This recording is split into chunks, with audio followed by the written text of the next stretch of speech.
అనంతపురం పట్టణంలో ration mafia యథేచ్ఛగా రెచ్చిపోతుంది అని బీజేపీ నాయకులు ఆరోపిస్తున్నారు.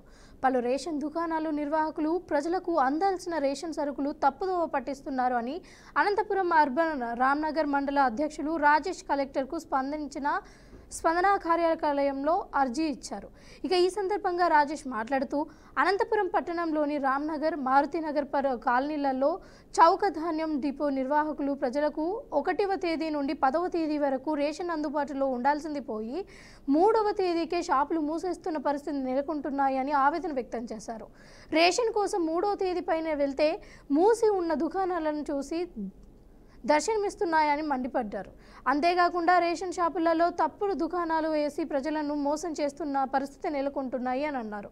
లబ్ధిదారులు రేషన్ బియ్యాన్ని కొంతమంది రేషన్ షాపు నిర్వాహకులు గుట్టుగా కర్ణాటక రాష్ట్రానికి తరలిస్తున్నారు అని ఆరోపించారు. ఇక రేషన్ మాఫియా రెచ్చిపోతున్న సంబంధిత సివిల్ సప్లై తునికీలు కొలతలు అధికారులు అటువైపు కన్నెత్తి చూడకపోవడంతో పలు అనుమానాలకు తావిస్తుంది అని అన్నారు. జిల్లా కలెక్టర్ వెంటనే స్పందించే 1వ తేదీ నుండి 10వ తేదీ వరకు సక్రమంగా రేషన్ బియ్యాన్ని ప్రజలకు అందేలా చూడాలి అని కోరారు.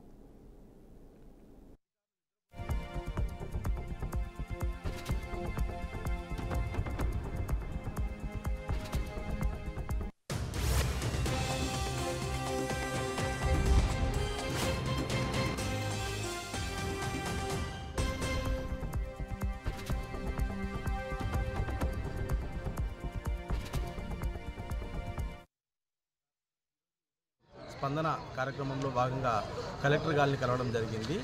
దీని ముఖ్య విషయం అనంతపురం అర్బన్లో ఉండే రామ్నగర్ ఏరియా, మారుతినగర్ ఈ పరిసర ప్రాంతాల్లో ఉండే స్టోర్లలో ఉన్నటువంటి అవినీతిని సార్ గారికి తెలియజేయడానికి ఈరోజు రావడం జరిగింది. ప్రతి నెల 1వ తేదీ నుంచి 10వ తేదీ వరకు వేయాల్సిన స్టోర్లని 1వ తేదీ 1, 2, 3 రోజులు మాత్రమే స్టోర్లు వేసి మిగిలిన రోజులంతా స్టోర్కు తాళం వేసి ఎటువంటి బాధ్యతారహితంగా స్టోర్ డీలర్లు ఉండడం ప్రజల్ని ఎంతోగానో ఇబ్బంది పెడుతుంది.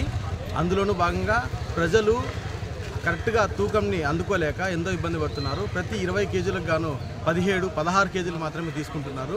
మిగిలిన ఈ బియ్యాన్ని మొత్తం తరలిస్తున్నారు.